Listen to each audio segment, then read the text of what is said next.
kritik yang kedua. Itu buku juga, silakan di-download. Adanya sains itu membuktikan Tuhan tidak ada. Jadi sains ada, hukum alam ada, itu otomatis menunjukkan bahwa Tuhan tidak punya kerjaan. Paling enggak. Atau ya ekstrimnya berarti Tuhan enggak ada. Atau paling tidak Tuhan seandainya ada dulu yang menciptakan, yang bikin hukum, berarti Tuhan sekarang nganggur. Yang semuanya sudah tertib tertata kok. Itu kan yang Tuhan disebut clockmaker itu kan. Tuhan disebut tukang bikin jam. Jadi tukang bikin jam itu bikin jam, bikin arloji, bikin jam tembok, dikasih sistemnya, terus kan jalan sendiri. Yang bikin jam kan gak ikut-ikut muter terus, gak ikut-ikut intervensi lagi. Nah Tuhan juga kayak gitu, katanya orang-orang ini. Seandainya memang ada Tuhan, dia bikin alam semesta, dikasih hukum alam, dan ya selesai. Silahkan jalan sesuai hukumnya. Dan Tuhan sudah gak punya kerjaan lagi. Jadi nanti ya alam sudah ada hukumnya. Yang bikin manusia ya laki-laki dan perempuan, bikin anak-anak, bikin cucu-cucu, bikin dan seterusnya. Hewan juga begitu, tumbuhan juga begitu, benda-benda materi juga begitu. Kalau Tuhan intervensi terus, mungkin sumber daya alam itu bisa tidak ada habisnya. Buktinya ada habisnya. Berarti kan Tuhan tidak ikut main-main. Selama ini kan kita takut kan, jangan hati-hati, Indonesia 20 tahun yang akan datang akan kehabisan sumber daya alam. Oh berarti benar Tuhan clockmaker. Sebenarnya kalau Tuhan Maha Kuasa kan jangan takut. Sampai 1 miliar tahun ke depan kalau Tuhan mau ya sumber daya alamnya masih ada. Tapi kan enggak, kita khawatir 20 tahun ke depan. Makanya jangan keburu takut kalau ada yang ngomong gitu, katanya punya Tuhan. Kalau punya Tuhan kan ya, kalau Tuhan intervensi ya, sampai kapanpun sumber daya alam gak akan habis. Tapi kalau kita punya ideologi Allah setelah menciptakan selesai, dia berputar sesuai hukumnya, tidak intervensi apa-apa, ya berarti kita seorang deis dan tidak percaya lagi kalau Tuhan intervensi. Agak berat, kalau Tuhan gak intervensi lagi, maka kamu gak perlu capek-capek berdoa.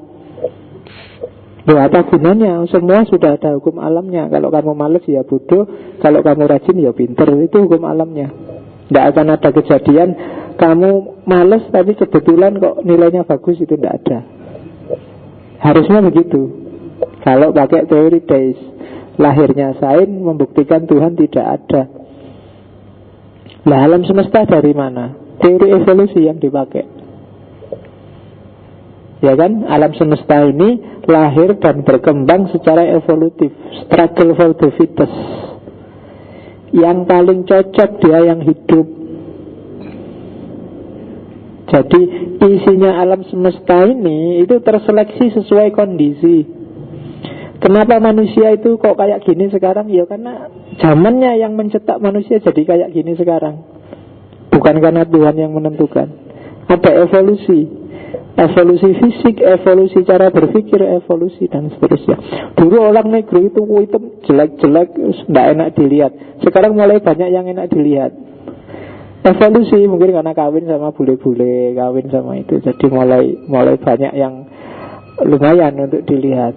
Kenapa? Ya itu tadi, struggle for the fittest. Kalau jelek terus nanti nggak ada yang mau dan nggak akan bisa struggle, kalah dia, tersisih. Logika paling gampang itu.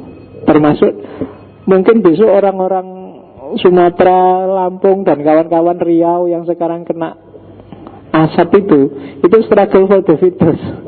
Kalau asapnya nggak bisa diatasi, yang paru-parunya kuat yang bisa hidup di sana. Yang nggak bisa ya tinggal wallahu a'lam bishawab. Jadi besok anak turunnya mungkin ya pesek-pesek karena hidungnya dikasih masker terus. Karena tidak kuat sama asap kan gitu. Zaman dulu di Kompas itu ada gambar manusia 100 tahun ke depan. Tangannya panjang, hidungnya mulutnya monyong luar biasa ke depan, badannya besar luar biasa tapi perutnya kecil. Itu struggle for the fittest katanya. Karena besok mungkin sumber daya alam untuk pangan menipis, jadi orang untuk bertahan hidup bukan makanan tapi pakai obat-obatan, ada pil, ada kapsul itu untuk, karena nggak makan yang berat-berat, makanya cuma pil. Lama-lama mulutnya panjang kan. Pil itu cuma mencucuk gini dia minum terus tiap hari gitu, lama-lama mulutnya panjang. Kalau makan nasi kan kamu mangap terus mengunyah-unyah, jadi mulutnya masih itu. Tapi kalau pil lama-lama gitu, tangannya tinggal 2, tinggal 3 tangannya, karena tiap hari semakin hanya untuk ngetik di keyboard sama untuk itu. Jadi tangannya panjang. Badannya besar karena menghirup polusi terus, jadi lama-lama besar. Dan seterusnya. Itu ramalan makhluk masa depan, jadi persis kayak alien. Oke.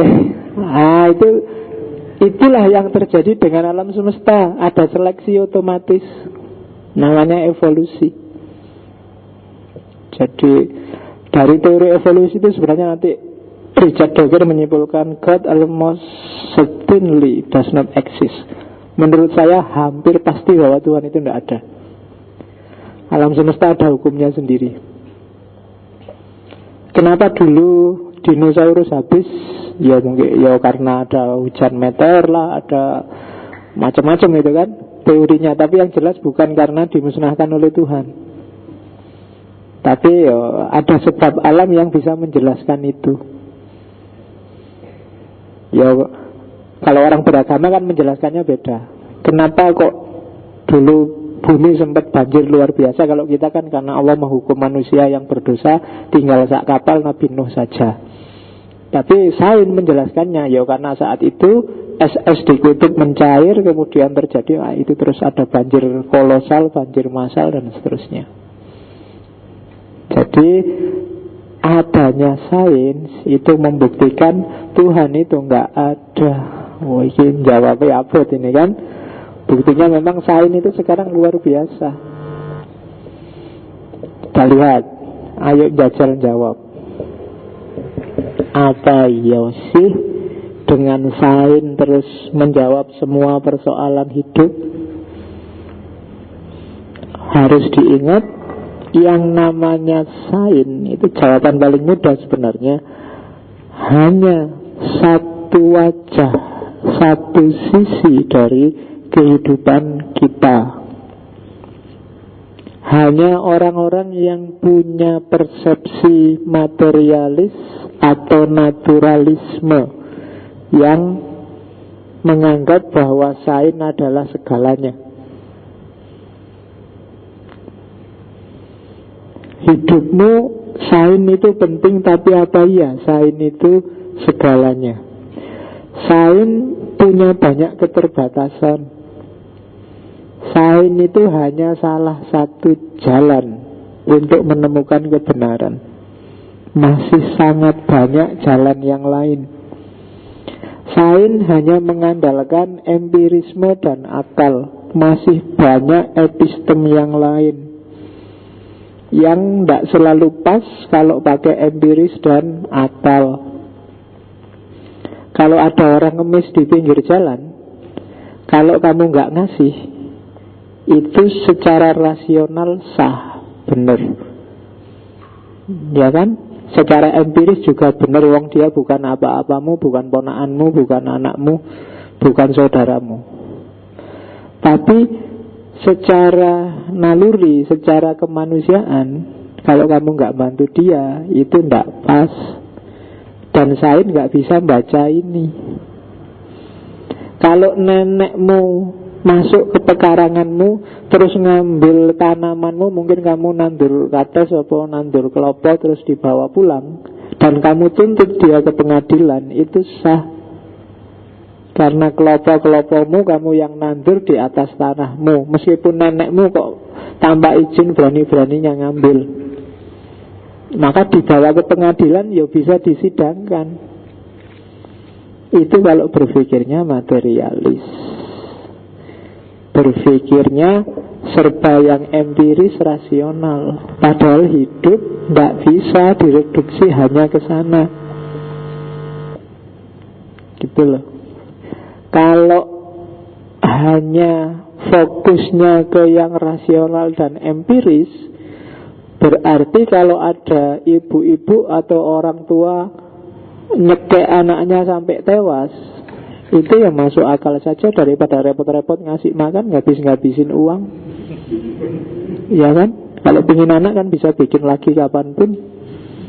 Yang sekarang dicekek, nggak punya uang, cekek dulu, besok kalau sudah kaya bikin lagi. Loh, itu rasional kan, kalkulasi matematisnya memang begitu. Tapi apa ya?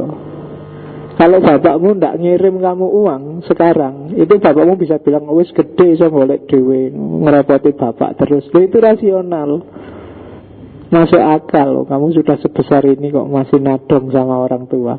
Tapi kan bapakmu ndak pakai akal. Kalau bapakmu pakai akal, wassalam kamu sejak kemarin.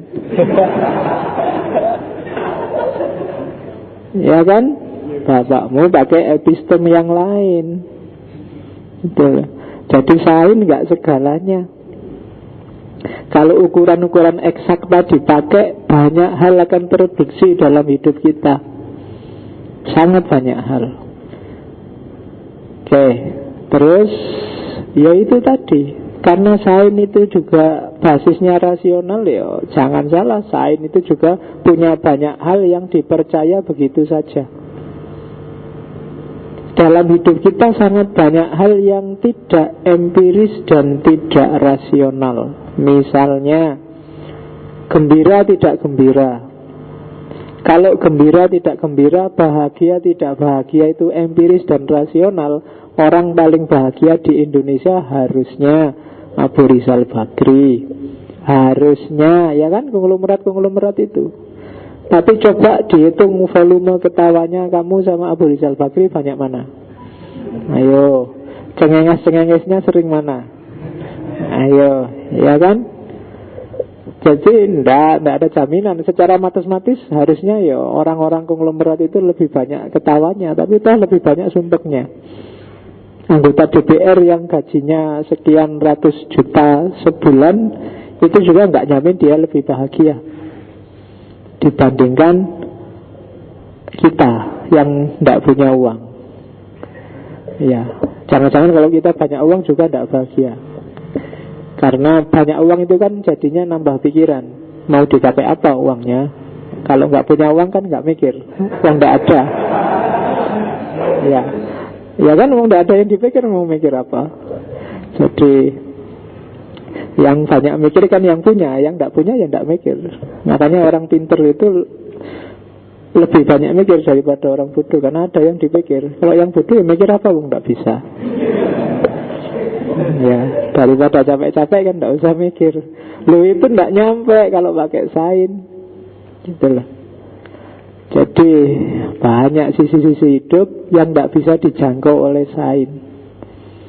Mungkin orang luar negeri itu heran kan lihat orang Indonesia. Lu katanya krisis, katanya ada asap, katanya kan banyak sekali problem itu. Mungkin kalau orang nggak ngerti Indonesia, lihatnya cuma di berita, bayangannya Indonesia ini sumpek, banyak asap, isinya orang tawuran, isinya orang gegeran, trek-trekan, isinya DPR yang korupsi, isinya itu dok. Jadi waduh, ngeri masuk Indonesia kalau hanya lihat berita di TV secara rasional. Karena mereka nggak masuk ke sini. Mungkin kalau ke Indonesia bener heran dia lihat, loh masih banyak orang ketawa di sini. Ya kan? Harusnya sudah nggak bisa ketawa kamu itu dari kondisinya sekarang, tapi masih bisa, bahkan lebih banyak yang ketawa. Sekarang nggak ada apa-apa juga ketawa orang Indonesia itu. Ya kan? Gembira, sedih, harapan, apalagi cinta. Cinta itu nggak bisa diukur sama sekali pakai sains. Harusnya artis yang cakep-cakep, yang sudah cakep, kaya, dapat istri cakep, itu yang paling seneng, paling bahagia. Ternyata enggak. Yang paling sering sumpek, kawin cerai, itu kan artis. Kamu membayangkan, wah seandainya istriku artis ya, kamu mungkin kan gitu loh. Padahal punya istri artis mungkin sebulan juga sudah minta cerai dia. Ya kan, bisa jadi kayak gitu, lebih sumpek. Apalagi ya, saya sering bilang kan, istri cantik itu malah jadi beban pikiran. Ya, mending istri biasa-biasa, syukur-syukur jelek, kamu kemana-mana aman. Ya toh ya, nggak banyak mikir kan. Kalau kamu cakep banget pacarmu kan, Jangan-jangan tak tinggal ngaji aja yang ngapeli ya. Jangan-jangan mesti kan was-was terus kamu. Tapi kalau jelek kan alah sopo sing gelem. Jadi santai. Ya, jadi kalau ingin hidup tentram rumusnya itu tadi. Oke, terus apalagi wilayah moral, wilayah makna. Ya kan? Secara sains, matematis, teh ini yo suguhan biar saya nggak haus, biar terus saya minum. Tapi kan nggak sekedar itu. Coba ya.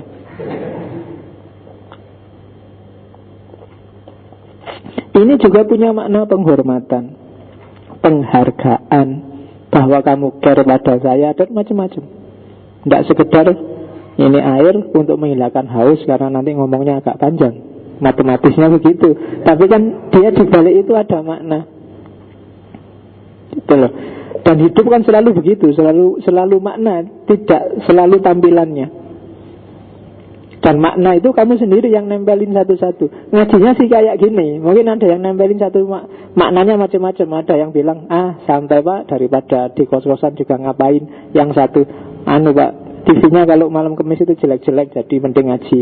Terus macam-macam. Ada yang, wah, saya mahasiswa filsafat ya pak, di kelas itu sumpek saya, ada ujiannya, ada KRS-nya, ada. Kalau di sini lebih santai. Ada macam-macam pemaknaanmu terhadap ngaji ini. Dan itu human, nggak bisa eksak kayak matematika. Sholat juga gitu kan, persahabatan juga gitu. Bahkan pemaknaanmu terhadap orang tua juga macam-macam. Dan itu sains nggak bisa mengakses, nggak bisa menjangkau. Kalau bikin anak, sains bisa menjelaskan. Tapi sayang pada anak susah dijelaskan oleh sains. Jadi sains ternyata sangat terbatas. Kalau Tuhan nggak ngurusi hukum alam yang cuma bentuknya sains, nggak otomatis Tuhan nganggur. Ternyata masih banyak kerjaannya. Nggak otomatis itu jadi bukti Tuhan nggak ada. Gitu loh. Ternyata bahkan sains itu kan juga bisa salah, bisa berubah, bisa keliru, dan seterusnya. Jadi ternyata sains juga ada batasnya. Ini untuk membedakan sains dengan keimanan. Ya ini tambahan aja, sisipan iklannya biar kamu ngerti. Kalau sains itu yang dipercaya hari ini, sesuatu yang bisa diulang dan bisa diobservasi. Kalau sejarah itu dari masa lalu, tapi tidak bisa diulang, wong dari masa lalu, tapi ada saksi matanya. Ada yang pernah membuktikan itu, terus sekarang dia cerita. Itu sejarah.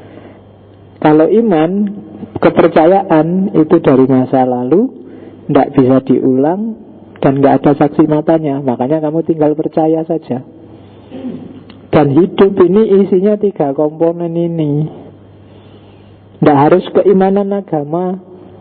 Kayak tadi loh, kepercayaan terhadap sains yang continuity engine tadi kan juga termasuk jenisnya belief.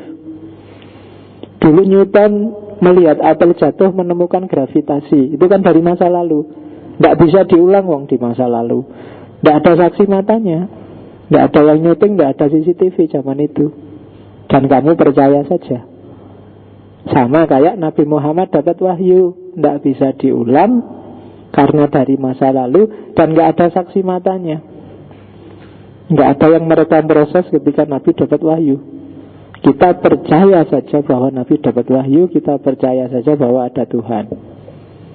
Itu bedanya belief, history, and science. Ini kadang-kadang orang campur mendiskusikannya. Oke, dilanjutkan. Oke ya, terus bukti tentang Tuhan itu tidak ada. Percaya kepada Tuhan itu nggak masuk akal. Tahayul, pre-sains. Yang dipercaya hanya naturalisme. Hukum alam itu evolusi, kayak tak jelasin tadi. Semua bukti tentang Tuhan layak dibantah dan sangat mungkin dibantah. Itu pikiran-pikirannya neo-ateis ini. Kita coba jawab ya.